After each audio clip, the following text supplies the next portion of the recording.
Hey guys, how you doing? Today I'm just showing you a new plugin. This one's coming out in the next month or so. It's called DropZone, and it is for building scratches, but without a turntable.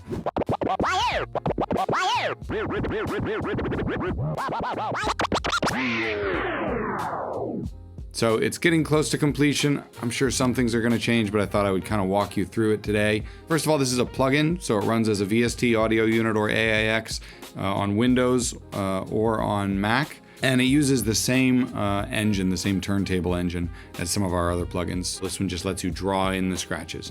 Across the top, you'll see these 1 through 10, these buttons. These are your combos. Each combo is a collection, a combination of a sample and a cue point on that sample, as well as a scratch and a fade pattern or a crossfade pattern. And for each combo, we'll select here the first one. So here's our first sample. This is a very popular sample. This is Run DMC, and we've got 5 different cue points on it. Now, they're not all necessarily useful, right? But you can pick any of these to start from. So I could start a scratch in this configuration. That scratch is going to start from position 3. Here's my 5 scratches. Each one's drawn in. This is position on the y-axis and time on the x-axis.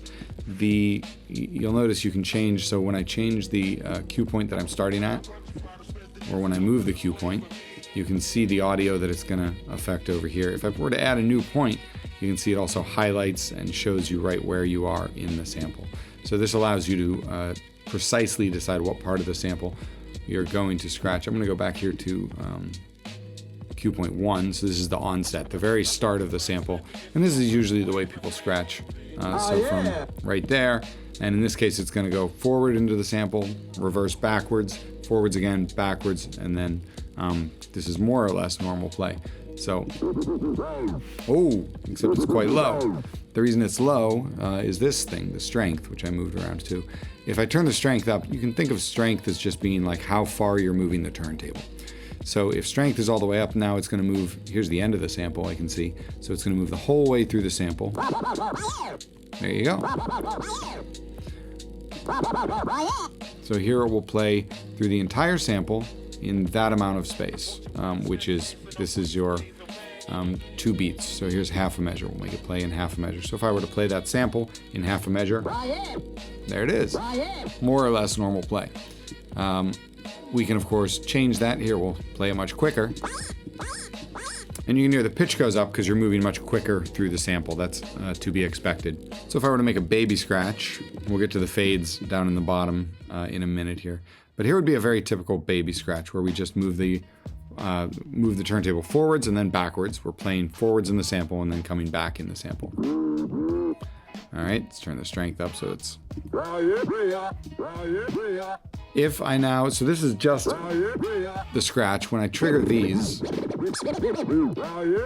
this will play just the scratch. When you play the combo, it plays the scratch and also the fade down here. So you can hear, delete a couple of these, right? You can hear it. You can hear that it's only where these, where the sequencer indicates that it's on, that you're going to hear anything, and it's highlighted on the curve as well.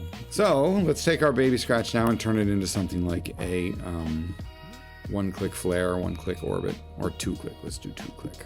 So a 2-click flare or 2-click orbit is where the turntablist moves it forward and backwards, but on each leg of that, on the forward leg and then the backward leg, clicks twice on the crossfader. So this means it will drop the volume. It will drop the volume twice. This is a very slow 1-click flare, but that's okay. Oh, let's turn it on. These are enabled. Yeah, if I hit that, it disregards this. You have to hit the combo play button. We can make this more interesting by saying, let's play it a lot faster. Go down to make it so that this length is now a quarter. Instead of, you can see the hash marks change. This is 4 measures. Let's take it down to a quarter of a measure. Now it's starting to sound like something. If I were to get these kind of quantized and in nice positions, we could get this to sound an awful lot like that. There you go. Changing the strength also does a lot. So bring it down to a quarter, but then bring the strength down. We'll be moving the turntable a much smaller amount while we do a 2-click flare. Right? So it's those kind of things that can get you to start approximating actual turntablism. You can also make full combos on this. The length goes all the way up to 4 measures. And there's going to be a button here shortly that changes it so that when you do this, this rescales so that you would see it just come down to over here. And then you could build in the rest of a routine.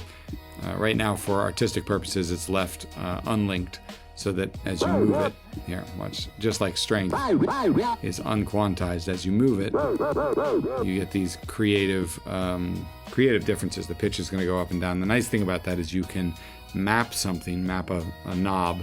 So I don't have a MIDI device here, but if I did, you would map something to that and you could play it and move the MIDI knob and change the pitch in real time. What's really particularly nice about that is that since we have all these different combos triggering, the idea is at the end of the day that you'll be able to just play the combos in a sequence while also messing around with the strength, the length. We didn't talk about it, but the turntable speed up here as creative effects to sort of layer on top of what you're doing and build a scratch routine that you could play entirely with a MIDI controller just by hitting buttons.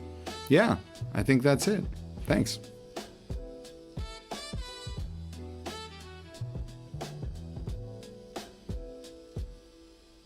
Somebody scream.